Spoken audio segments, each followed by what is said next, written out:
What is going on, soccer card fiends? Hopefully you guys are having a wonderful day. I know I am after that 2-0 win against Mexico in what was a pretty amazing game last night. As far as the first half goes, I'll say I wasn't feeling too confident. Seemed like it could have gone either way. We had a little bit more control over the game, but Mexico had the better chances.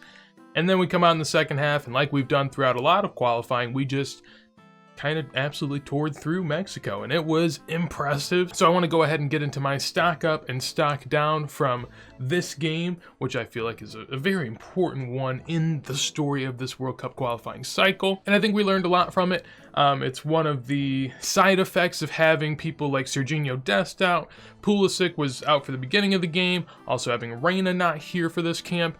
This allows us to see other guys and see who can fit in the team going forward, and I think we have a lot more info than we did previously. So the first stock up for me is going to be Tim Weah.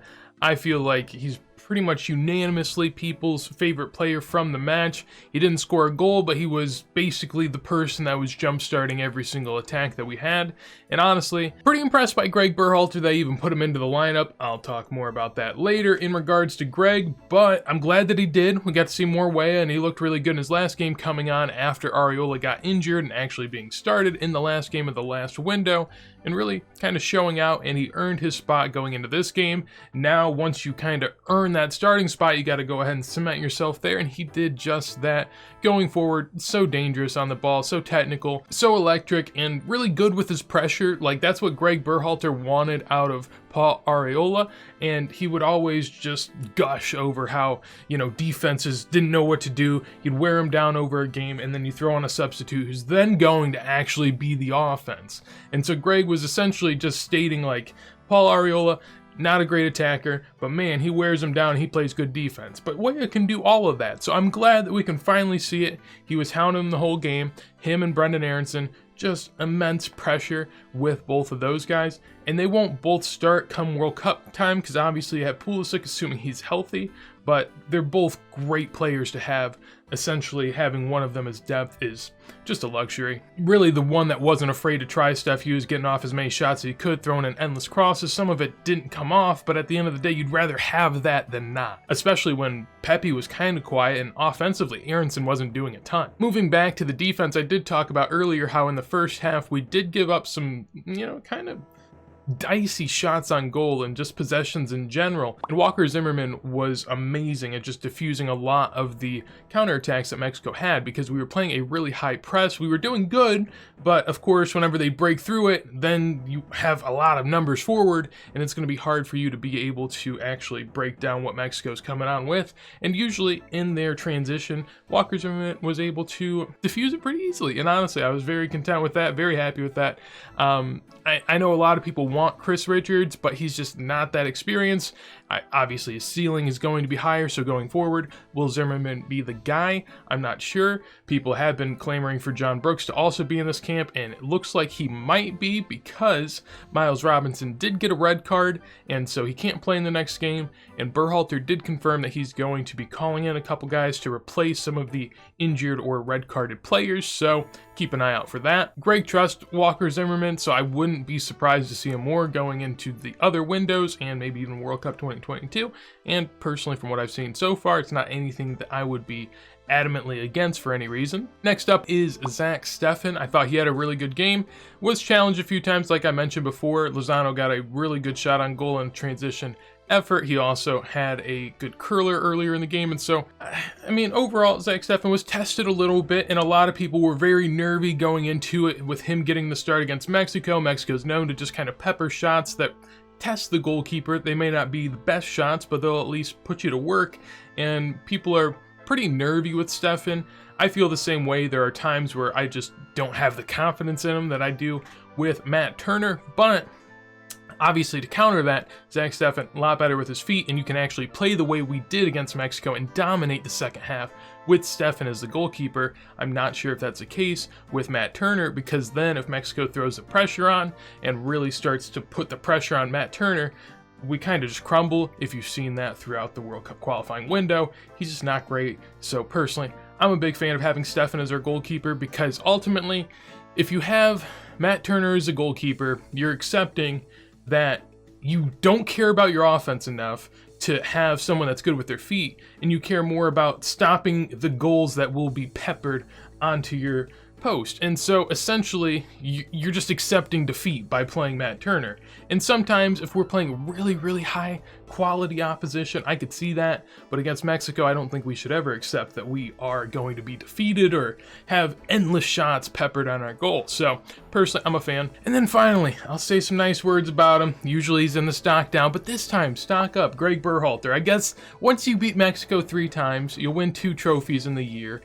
You know, I think I can say stock up. So that's good. That's good. I also think, I mean, roster-wise, he did pretty good. Usually dicey rosters, dicey lineups, but at this point, I've grown to expect kind of an arbitrary person or two in the lineup that Greg just likes because he trusts him. So I've grown to understand that and accept that. And now that I have, I've become more excited whenever he actually starts someone like Tim Weah, which, I mean, everyone should.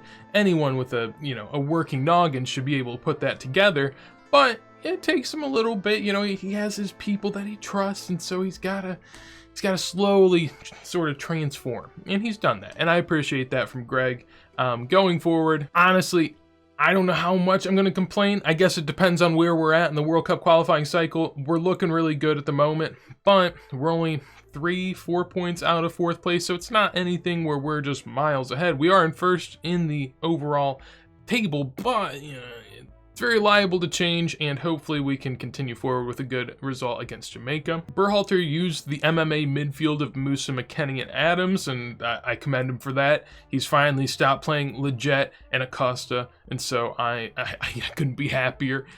Beyond that, he also didn't start Pulisic, which is good. Some people wanted Pulisic to start, which makes no sense to me because, I mean, you've seen the man's injury history. Why would you want to mess with that at all?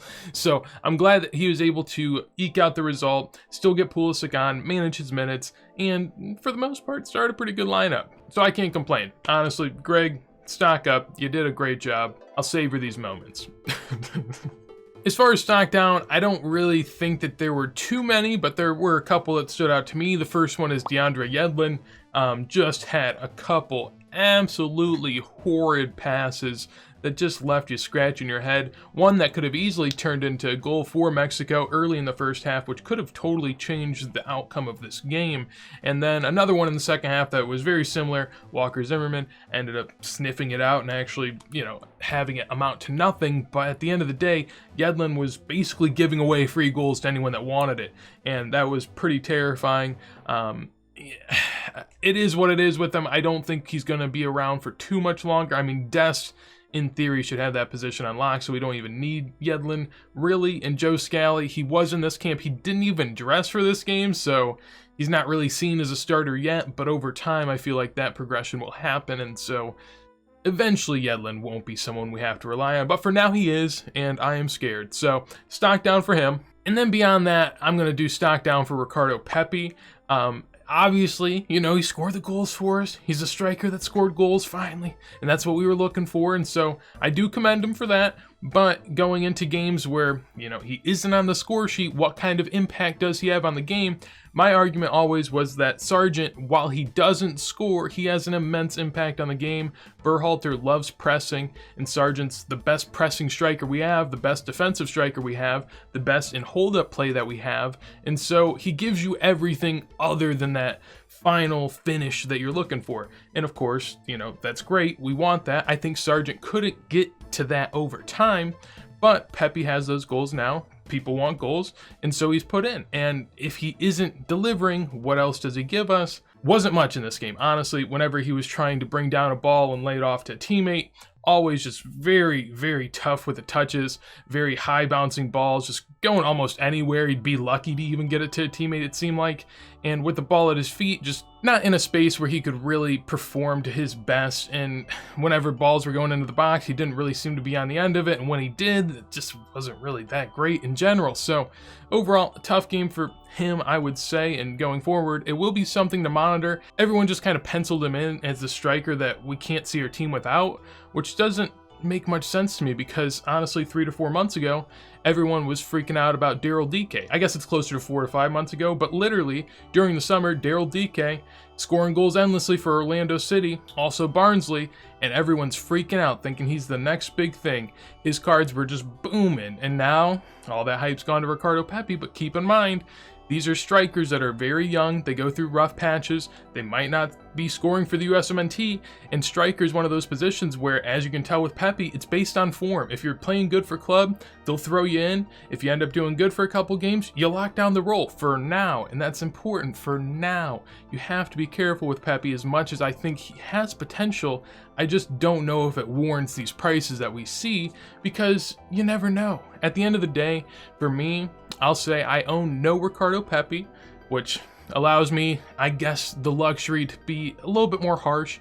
But at the same time, if I want Ricardo Pepi cards, which if he does become our striker of the future, I would, because I collect USMNT, like that makes sense. I just think there's so much time, there's so many ups and downs throughout a player's career that you can get in at another point. You don't have to worry about missing the boat, because at the end of the day, if you miss the boat on Ricardo Pepi, there's also a boat that's going to be sailing off for Pulisic, McKennie, Reyna, Dest, and many more. So just because you miss one boat doesn't mean there's not other boats, doesn't mean that boat's not going to come back to the harbor. So just relax.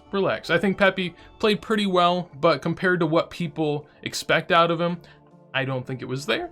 And overall, really excited with the performance that we had today and looking forward to the Jamaica game come Tuesday. So if you guys enjoyed the video, make sure to leave a like. Would love to hear who you have as your stock up, stock down players from this performance over this Friday night. And if you want to see more videos like this as soon as they go live, make sure to subscribe. But with that said, hopefully you have a wonderful day and peace.